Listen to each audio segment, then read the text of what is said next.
O bom senso prevaleceu. O Supremo Tribunal Federal barrou a possibilidade de os presidentes da Câmara e do Senado, Rodrigo Maia e Davi Alcolumbre, ambos do DEM, concorrerem à reeleição para o comando das duas casas legislativas.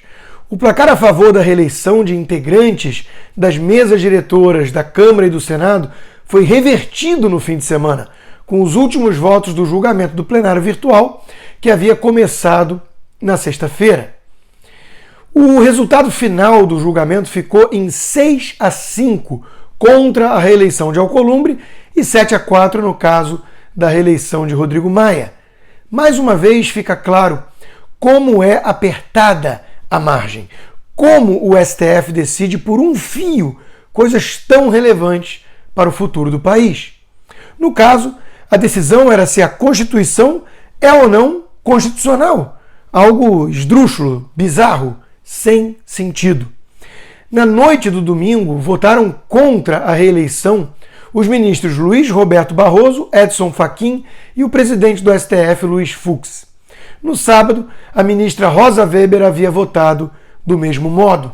Chega a ser curioso ver Barroso na lista, uma vez que ele é um dos mais elásticos em termos de interpretação do texto constitucional. Esse pragmatismo interpretativo tem sido constante e dessa vez foi na direção certa, mas por aspectos circunstanciais. Não dá, portanto, para festejar muito. Os ministros Dias Toffoli, Ricardo Lewandowski, Alexandre de Moraes haviam acompanhado o voto do ministro Gilmar Mendes, que foi a favor de liberar a reeleição tanto de Maia quanto de Alcolumbre. Será coincidência serem os nomes mais citados para processos de impeachment que dependem justamente do presidente do Senado para serem pautados? Eis o círculo vicioso. Senadores podem votar o impeachment de ministros do STF, que por sua vez são aqueles que julgam os senadores por possuírem foro privilegiado. Já o ministro Cássio Nunes Marques, primeiro indicado do presidente Jair Bolsonaro ao STF, tinha votado pela legalidade da reeleição nas mesas diretoras, mas limitou o benefício a Davi Alcolumbre. Para o ministro, como Maia já tinha sido reeleito uma vez, ele não teria o direito a uma nova recondução ao cargo. Um garantista bem peculiar que começou com o pé esquerdo numa questão tão relevante em matéria constitucional. Sim, nós temos o direito de comemorar o resultado final, pois a Constituição não foi deliberadamente rasgada dessa vez para permitir algo claramente inconstitucional.